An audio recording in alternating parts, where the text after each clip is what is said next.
Good afternoon, Krista Steenbergen with Golden Rule Fundraising.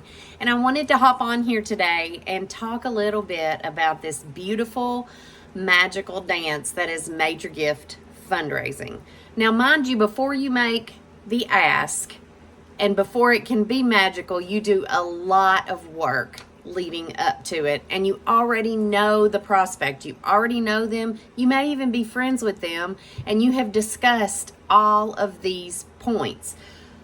But the beautiful magical dance of a major gift ask is when the right person asks the right person for the right amount, for the right project, at the right time.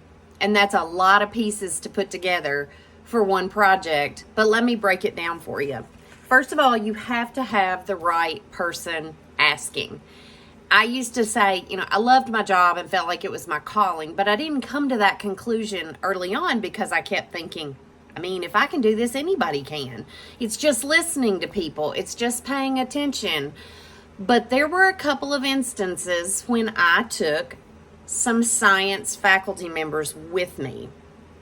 They didn't know how to have a conversation. Brilliant people who were doing research that makes the world a better place. But they were terrible at small talk. They thought that every single point needed to be injected into the conversation. And a lot of people love bullet points. Sometimes you're not the right person to ask someone else for a gift. I went on a visit one time, and this guy was the only person in a big city doing a specific kind of engineering. He was the only one. So clearly he was working all the time, probably making a lot of money. But here's the thing. He didn't have time to fool with someone who couldn't make a decision. Someone higher up than me needed to go and get to know him. Plus, he was a real guy's guy, and you could tell that. He was not interested in talking to me when I got there. I was fine with that. I went back to the office and I said, hey, boss, you're the person to get to know this guy. And, a good development vice president is going to be really good with that, and they're going to be ready to go. Had another prospect that I'd been talking to for years. What do you want your legacy to be? Let's talk about what that looks like. And we had those conversations, but when he got ready to make his gift, he went straight to the president of the university and said, here's what I want to do. And everybody was like, why did we not know this? Why did we not know?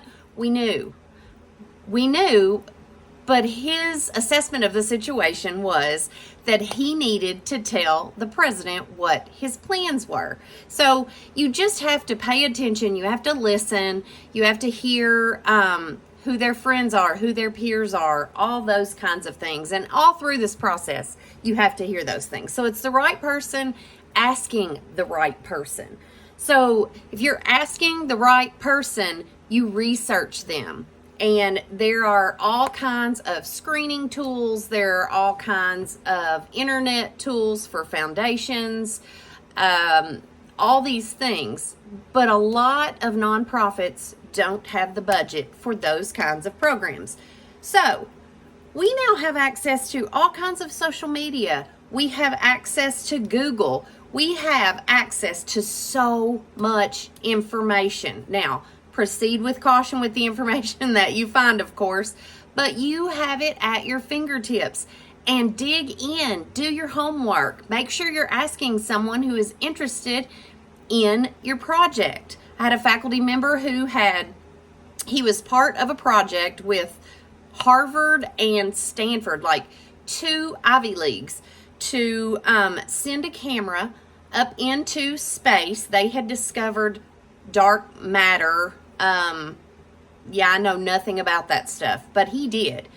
And what they needed was an encasement for the camera to keep it safe when it was out in space and doing its thing. And I talked to some people about that, and nobody understood enough to even be interested. So what I did, I couldn't come up with anything. So I dug into local astronomy enthusiast clubs and then took their membership rosters or the conversations I had with their leadership and kind of cross-referenced with our graduates to find someone who might be interested in this astronomy project in addition to being interested in our institution. So there are so many ways. You have to be creative sometimes to find just the right person. But so far we have the right person asking the right person for the right amount. You have to listen and you have to do your homework. A major gift is not going to come from someone who sits down and starts telling you about the wedding they're planning, about both kids they have at Ivy League schools, the business they are building, the amount of money they are spending on their church's building campaign. So many things are out there. So many things are going on. They may even be upset about something and say, I'm never giving a dime to that place. But also, you let them vent, they feel better about it, and you can have the conversation. So you have to make sure you have the right amount in mind. Once again, there's so much research out there. And if you have had visits with this person, listen to what they're saying to you, because they will give you clues. They will give you indicators. And honestly, they'll tell you more about themselves than you could ever imagine. So the other thing is the right project. Their interests matter. Look at what they currently give to. Look at what they do for a living. Look at what's made them successful. Look at what their kids do. Look at the things, the nonprofits that they give to, because that's the world that they are looking toward. But also, you never know when you're going to be thrown a curveball. My boss came to me one time and he said, hey, we're going to visit with this fella who owns an engineering company, and we need some more information about the College of Science and Engineering. We need to be ready with all this information because we are just sure that is what he is going to give to. What they had not realized is that he gave a good bit of his philanthropic money to the theater. He was interested in the arts. And as soon as they sat down and started talking about a gift, he said, you know, what I would really like to see is a partnership between your theater program and our local theater group. And they had a really great theater group in this city. Well, at that point, nobody knew what to say. And that happens. Maybe you just say, hey, tell me more about your theater group. Tell me why you think this would be an important partnership. How did you get interested in the arts? And learn as much as you can, and maybe save that ask for the next visit or the visit after. You just have to listen. The prospect will tell you. They will tell you if they are ready. They will tell you if it's the right amount. They will tell you these things. And if you think you have it all figured out and you still get a big fat no is nothing but a not yet. I'm not interested in that project, but maybe you'll have another one down the line.